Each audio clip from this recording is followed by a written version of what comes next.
rev up your engines. Today I'm going to tell you why you shouldn't buy an auction car. Now, over the years, I've had a lot of customers say, Scotty, I'm thinking about buying an auction car. What do you think of that? Well, in my entire life, I bought one auction car, but I've had a bunch of customers that have bought auction cars, and most of the deals ended up badly. And here's the reasons why. Most auction cars are at an auction for a reason, and it's not a good reason. Many of them are wrecked, flooded, stolen, or repossessed cars by banks. And needless to say, those cars have not been taken care of very well, and they may have been totaled by an insurance company.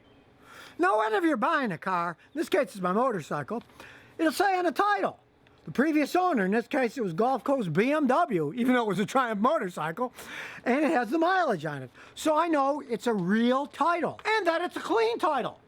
If it's been totaled, it will either say salvage title, refurbished title. They have lots of names for them, but they all mean that the car had a really big problem, an insurance company totaled it, or it was stolen and found, and now they're just trying to sell the stupid thing. Realize with the price of modern new cars being sky high, everybody's looking for a good used vehicle.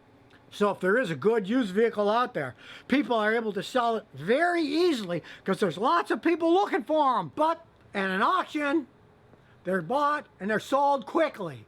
The people get whatever money they can get and it's gone. A good car doesn't need to go to an auction because there's plenty of people waiting to buy it. I'll give you my experience with buying an auction car. It was a Toyota pickup truck. And Toyota pickup trucks generally last forever, so I figured, what the heck? I was getting it for my son. And it was like $1,500, so it wasn't all that much money. But when they brought it in on a tow truck to my house, it did start, but it didn't even have a fan belt on the alternator because the alternator had rusted up solid and was locked on, and it didn't have power steering either because that belt had fallen off. But the main problem, which you can see in this video, is that a lot of the frame was completely rusted away. But being a mechanic, I went to a metal store and I bought this plate steel. They cut me sizes I wanted. Then I welded it all together. Now it was a gigantic job. And you're not going to be doing this kind of stuff yourself. And if you paid someone to do it correctly, you'd actually have to replace the whole frame, which would cost thousands and thousands and thousands of dollars. Granted, this was an out-of-state auction. It was done on the internet. So really, all I saw was the pictures they took, and of course they didn't go under it and take pictures to show that the frame was rotting away. But even if you're at the actual auction in person, they just drive those cars through. Generally, you don't get much of a chance to check it out. You can have a mechanic road test it and then use the scan tools to see if anything's wrong. It flies through, there it is, and people start bidding on it. Now, I know professional car dealers, and they do buy cars at auctions, but they're pros. And sometimes they'll go to an auction, and they might buy 10 cars for $20,000 or $30,000 total. So they're going to sell each one of those for anywhere from $6,000 to $12,000 a piece. Even if they get a bad one or two or three, they're still making a healthy profit. And for professional used car businesses, quite a few of the auctions give them a limited guarantee. Whatever they pay for that car, say they pay $1,200.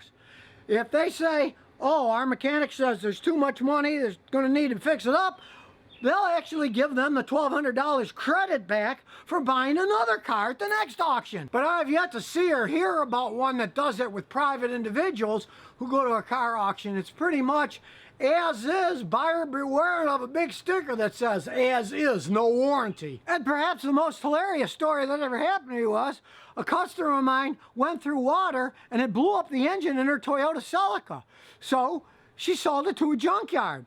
Well, I get a phone call about a month later from this guy who says, oh, I got this Toyota Celica. Can I tow it over? You can fix it? So he towed it over, and lo and behold, it was my customer's old Celica, and I knew it because I had taken the head off the engine to see that the engine was destroyed, and I put it in the trunk. And as soon as I opened the trunk, there was that of the engine, and I said, my customer got rid of this car because it's worth nothing now because the engine got blown up in flood water. What are the odds of that one? So really, in this case, just use common sense. If a deal looks too good to be true, a great car for only $1,500 or $500, it's probably a bad deal to buy one in an auction. So if you never want to miss another one of my new car repair videos, remember to ring that bell.